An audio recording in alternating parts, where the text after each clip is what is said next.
What did you guys do this morning? Talk to the mic. I interviewed Danielle. Oh, okay. Yeah.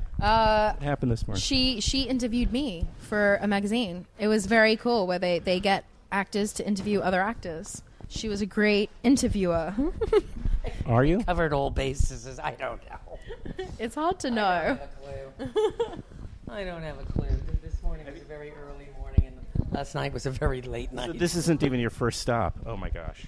I thought maybe. No. But we got to eat breakfast while we did the interview, so that was great. There he is. Hey, Jeremy. Good. What's up, Jeff? I've been stalking for a few months. I'm not a big stalker myself. It's weird to meet people in real life that you know I know. from Facebook. I know. Two-dimensionally. I'm much better two-dimensionally. I think people enjoy...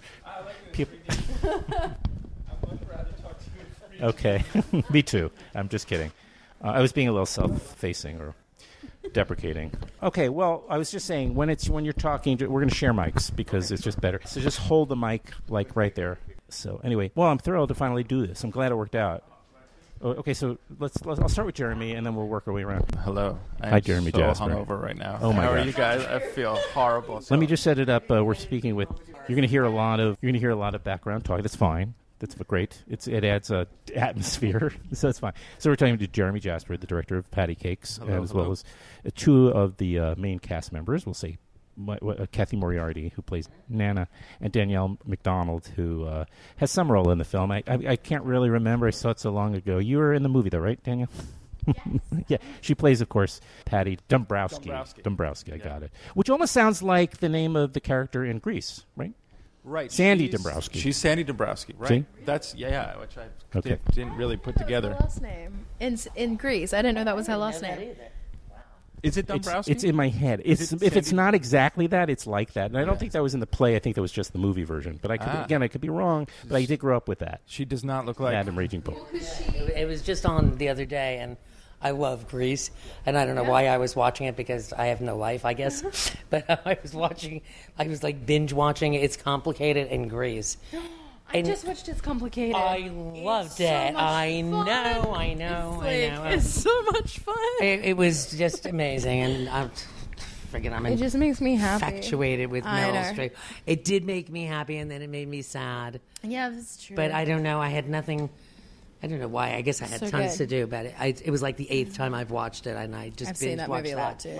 In Greece. Do you think like it's the sorry, we'll get right back to Patti Cakes, of course. But do you think it was like it's Alec Baldwin, right? It comes back. It's Alec they're Baldwin, divorced. Steve Martin, and Meryl Streep. Yeah, that's Steve Martin is so sweet in that movie. Like I'm just like I love you. And my heart broke for him. Yeah. But it's Steve Martin. He'll get over it, and he'll. Yeah, but Alec Baldwin, he just.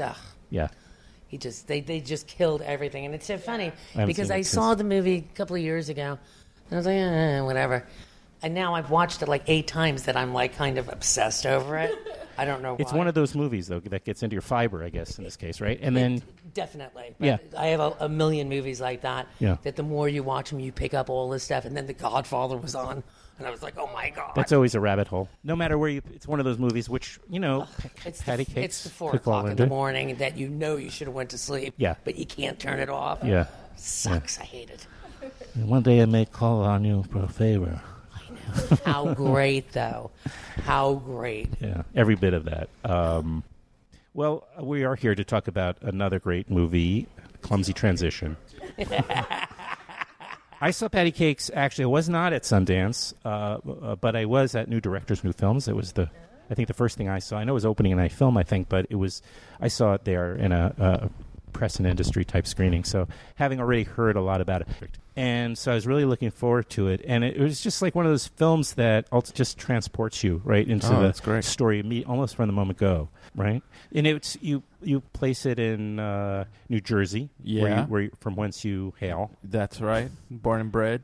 Are you? Where in Jersey? And it's northern Jersey. Okay. Yeah. There's a little town called Hillsdale is where my family is at. Okay. But we have family all over. Me too. All over. Yeah. Are you? Both my parents. I was born and bred. I was born and raised, hatched and bred in Queens. Okay. That's where I grew up. Okay. But both my parents were from New Jersey. My father was from Newark, mostly, and other places. I mean, we shot all around there. Oh, yeah. And my mom was from Monmouth County, a little. Okay. But so I that's all part of my history. Yeah. But this is not about me. Anyways, but all my aunts and uncles and cousins and are they still there? Grandparents when they were alive. Yeah, they were all in New Jersey. Are they all in the Newark area? No. They're like just all over. Like my aunt is in, my dad's sister is in Basking Ridge. It just doesn't get any better than this, right? I'm sorry to be monopolizing. Cathy Moriarty asks director Geremy about. Well, I mean, you saw the movie, right? Is it? I mean, like I was me just trying to claw my way out in this Springsteenian style. Oh, right.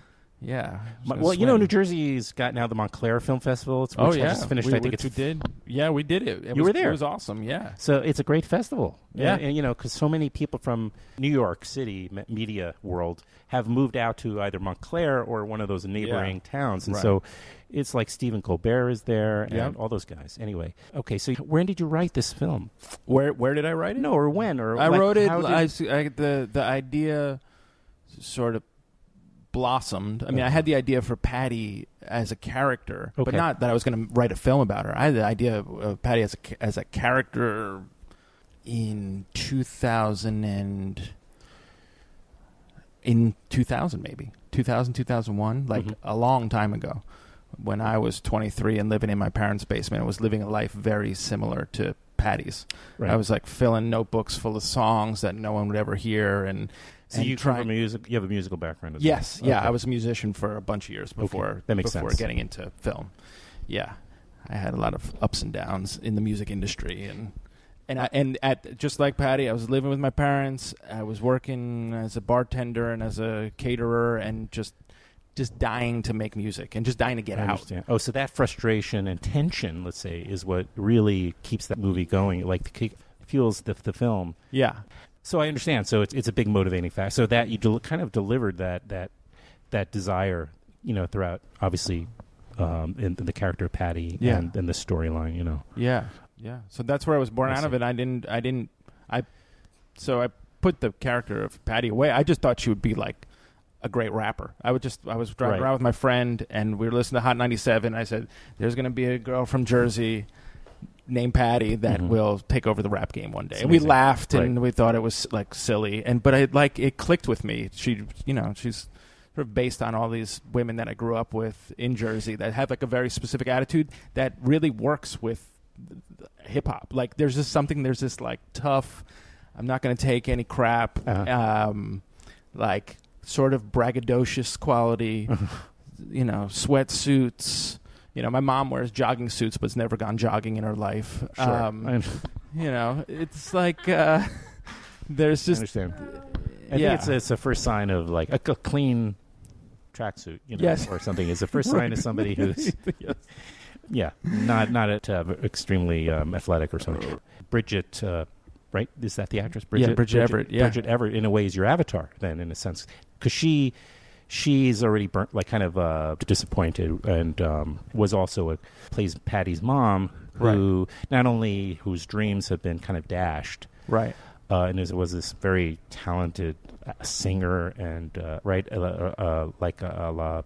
what's her, Ann Wilson or somebody? Yeah, she's Ann Wilson, who's the big singer. Yeah, Ann Wilson, that kind of like big balladeer, Lita Ford, like 80s, she's just unbelievable. So in a way, she kind of is the manifestation of Geremy. Geremy, your frustrations in a way. I'm somewhere in between Patti and Barb, I feel like. Yeah, Barb, excuse me. Okay. Not as dark. Maybe not so dark. I'm right. Well, you did the smart thing of creating this movie. Yeah, to channel and if we had all the time in the world, I'd really want to get into it, like how it goes from I'm really interested, like how it goes from the seed of this idea, right, into a big thing that's crazy. Become. All of a sudden, it has this incredible. It takes trajectory, years of course.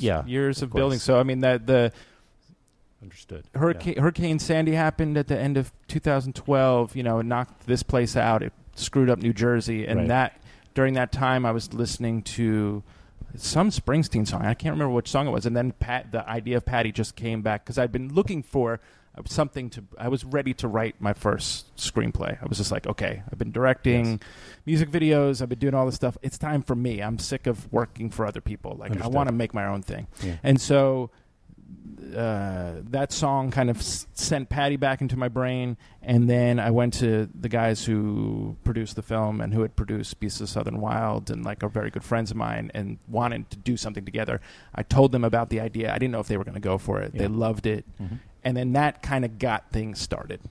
And then it was a whole nother year of just thinking about the characters in the world, not writing a word, really. Just so thinking about them, putting together. Making them come alive in your... Exactly.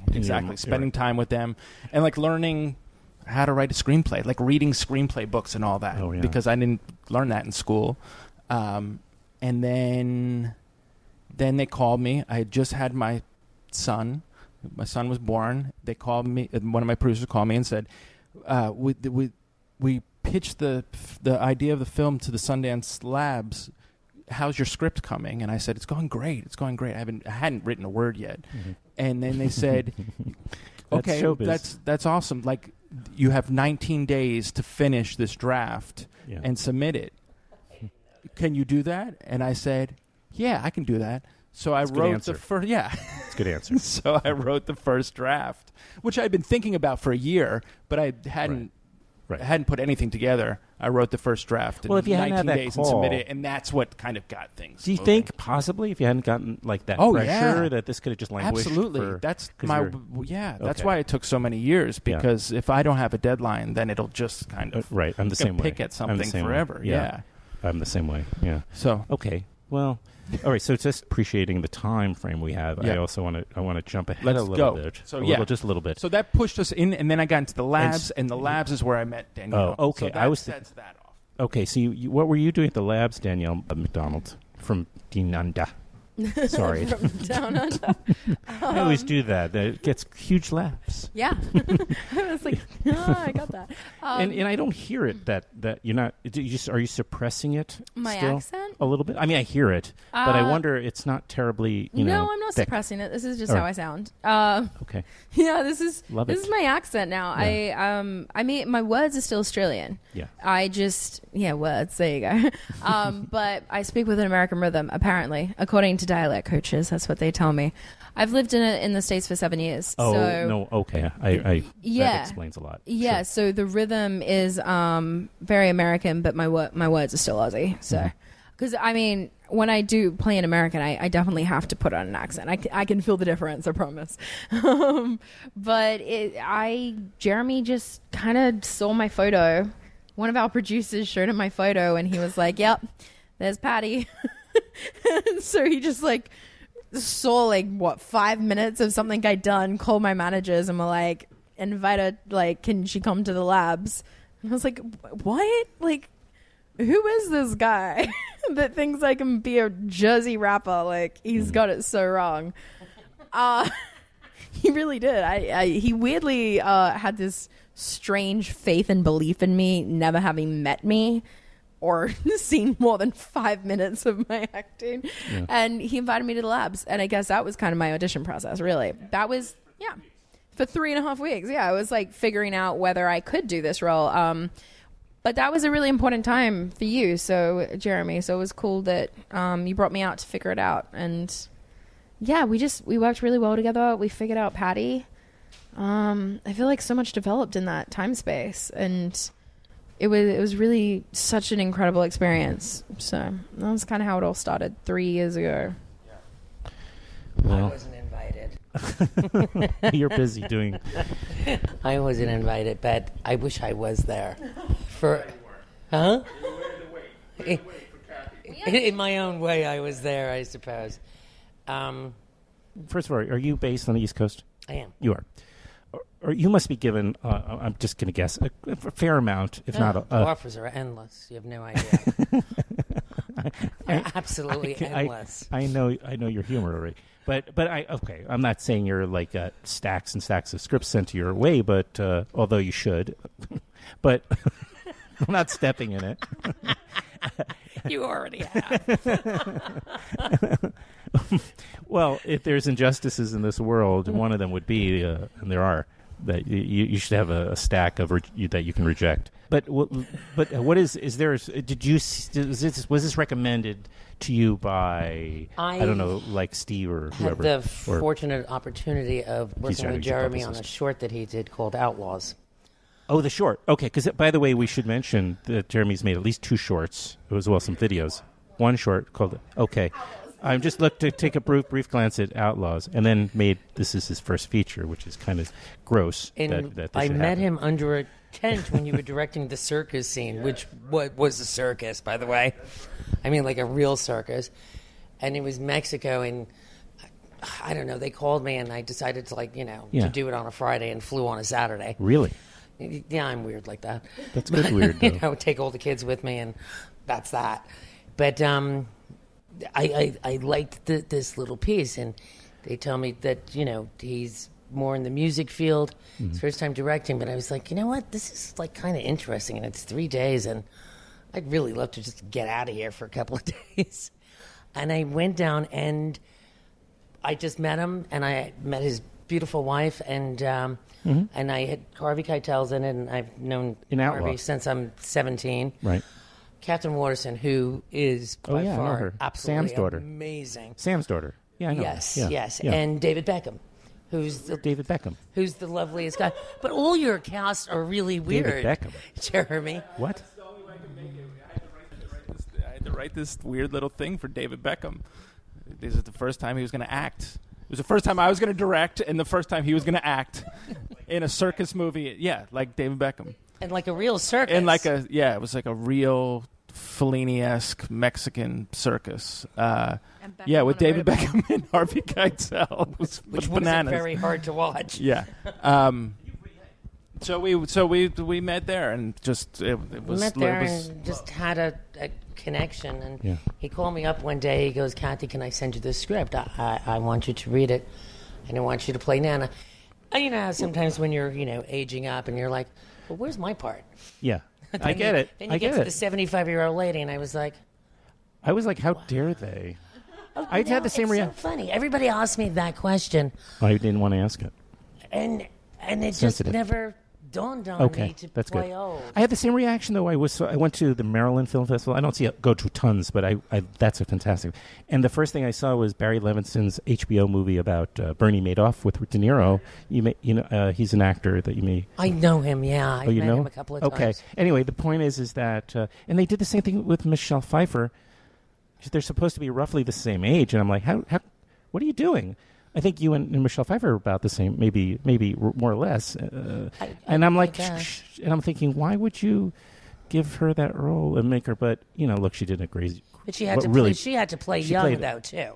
A little bit, but not much. I think she definitely played much younger. I mean, excuse me, she played much older than and so here you are in a wheelchair. I was just like, I had to. I know, it poor took me a Danielle little while. Broke her back for 6 weeks.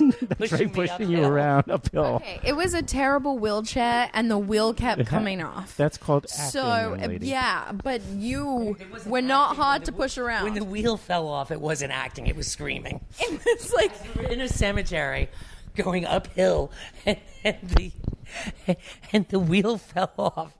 And I'm like, holy shit! Now what do I fucking do? I can't get out of the wheelchair because we don't know what to do. But it it was a bad wheelchair. Because we also had to push it, though, through. Jeremy's like, okay, just push her through this. And I was like, Geremy, there are sticks and rocks. Woods and rubble. How? But this movie, when I read it, and I called Geremy, and I waited a day or two, and I read it like 2 or 3 times. He was like, so? And I can see Jeremy's face all nerve-wracked, He's like, did you like it? I said, no, Geremy, I didn't like it. And there was just dead silence. I said, I loved it. And I was so just infatuated with this character. But the relationship between the 3 women and the mother and the grandmother, the mother and the daughter, it just made me cry. It was sweet. It was endearing. But it was so heartfelt. And I just was like, and I knew Geremy, just working with him for a week, how visual he was. So I had all my trust in him. Like, I never questioned it's his first feature or anything like that. Does he know what he's doing? I just knew visually how artistic he was and that he knew exactly. I didn't realize that for 2.5 years, these dedicated people, I showed up for 6 weeks, but I mean, they broke their ass doing labs and doing all this stuff, sitting in a closet, rapping, So I really just kind of showed up for it, but I'm glad I did. And I love Nana. It's funny, though, because I'm the same as you, where I never once questioned the fact that Geremy was a first-time filmmaker. Never, right? No, never once. Like, I worked with him at the labs, and I was like, he knows exactly what he's doing. I have zero worry. Well, that is a question, because you get on. There's got to be a lot of pressure because you have to go in. I guess you had that one short, but that's a very different experience. As different as could possibly be. I mean, there was like hundreds of people on set. I mean, it felt like a big budget. There was a lot more money. Yeah. Oh, yeah. There was more money to make a 10-minute movie than it was to make a 10-minute movie and then take us all to London for a premiere. Right. It was crazy. This was Patti Cakes was, make sure you get your food quick because it's going to run out. Yeah. And but it's so funny. It's like on a lot of movies, everybody runs back to their trailers. We didn't have a trailer. We didn't have a trailer. I was going to mention that, but yes, we had no trailers. We had no nothing. But it didn't mean anything to us. We all just so bonded. And Mamadou and Sid and, oh God, Bridget, who's just so tremendous and just a powerhouse. And everybody, and I didn't have any scenes with her, but we kind of hung out a little bit. Yeah. I kind of privately stalked her a little bit. But I did because they were shooting a scene up in Yonkers where I grew up at this bar that we used to go out and get drunk and sing karaoke. Under the Boardwalk was a big one back then. But I drove 3 hours just to go up just to see her because she's just so tremendous. So Geremy Michael maybe, had sent me a clip of who was playing my daughter. And I thought it was you at first because they kept telling me about Danielle McDonald, and then they sent me, and I was like, that's not Danielle McDonald. I know who she is. Who's this lady? And it was Bridget Everett, but Michael confused it in the thing. And I was like, oh, and everything just came together visually, what it was going to be like. And kind of like the fact, I don't know, I kind of feel like a bit like the glue, a little bit, where I kind of, and I guess it's true, and how they say grandparents, love their grandkids more than their own kids, kind of. That's my experience right now, yeah. It is, really. But it's kind of, I guess my daughter had a career, and then she got pregnant, and I guess I never really got probably past it. But I always believed in my superstar, which I called her through the whole entire movie. And just, I don't know, it was just such a complete different relationship that I never understood until I did this movie, what it's like to be a grandparent. It was just so weird. But still love your daughter. But I don't know, it's so emotional, the movie, for me. It's just emotional. I saw it back in March or February, and certainly remember a lot of it, but it's the sense that Bridget's role again, or she plays Barb. Yeah, that's a movie. Just that, her. It's and each of your stories is almost like that's what makes it a very special. And so the emphasis on character. That's it. You see, with the way Geremy writes, he develops the character for you, and then leaves it up to you to bring it to life. Yeah, and I don't think you ever really, you just would wink or stick your tongue out and say, wow.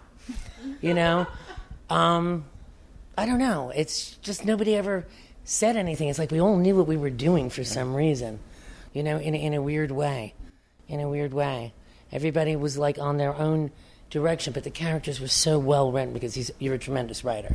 I mean, you're just a brilliant writer, but his development of character and storyline, you can visualize it, and being from the East Coast and knowing Jersey, which I was hoping we didn't have to go to too often, I hate friggin' Jersey. I really fucking do. I hate New Jersey. Well, we're going to Seaside tomorrow, baby. I know. I'm like, it's going to take me 4 hours. Not the good people from New Jersey, but New Jersey itself. Good people from New Jersey. I have a lot of family in Jersey. The good people I love. I just don't like getting there. But visually, how he wrote it was just so, like, I had to read it like so many times where it's like I already knew what the movie was already before we ever made it. Well, again, the complicated nature of this triad of relationships is because Patti, we're going to get back to you in a second, but she inherits self-hatred from her mom. You know, that's all she gets is like, you can't do this. It's not even like your mom clearly loves you, but her message to you is don't take these risks because you're going to fail, which is, you know, that the fact that you can still get over it. And that goes back to grandma or Nana's neutralizing some of that, right? I mean, so it's... You know, it's weird. I've never actually told this story. But I remember, you know, going back 40 years ago, and after I did Raging Bull, and it was very hard to get another part after that because it was such tunnel vision that you could just play one thing.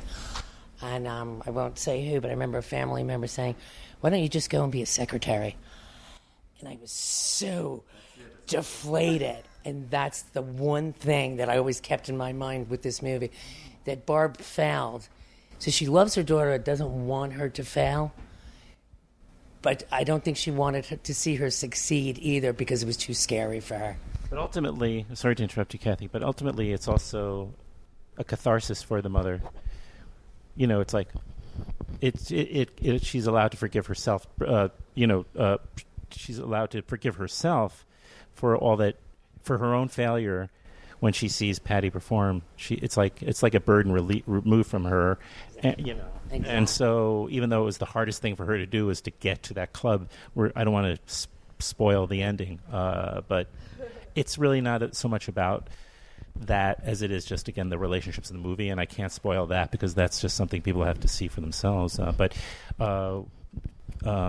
Danielle, there's this cute anecdote that you spent a lot of time as a closet rapper, right? You were you were in the closet practicing, but I mean, I know you mentioned earlier you've been in the States for 7 years, so obviously, and even before that, even in Australia, I do understand they get our music there. So yep, we get and you have your own rappers, TV I'm sure, from America, and you have your own rappers. I'm sure there's some sort of hip hop culture there, even though that's a very American. Yeah, not so much. Okay. There's like I remember the Hilltop Hoods. The only rap group I remember in Australia. Yeah. I mean, there's like Azalea, but she came out in America. I don't think she ever worked in Australia. Which one? Iggy. Oh. Iggy. That's her name, right? You're making me question myself. See, there's a case if I mean, I first heard her in America. I don't think she ever did anything in Australia. Did you just... was there a moment where you felt like you got it? You understood, like, oh, this is the kind of the essence of what it takes to do this. No, I don't think I ever got there.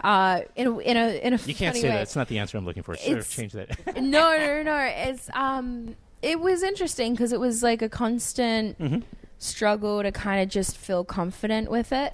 Like constant, and you know, we were in week 5 of shooting, like on our last few days, and I'm like, I had to cry in the bathroom. I was like, I don't know how to do this, like, and I'd done the majority of the performances at that point, you know, and it was still so stressful and so foreign to me. And then I think like the last day we did that rap on the car, there's like the second last day is the first rap, ironically, in the film is the last rap that we ever performed on set.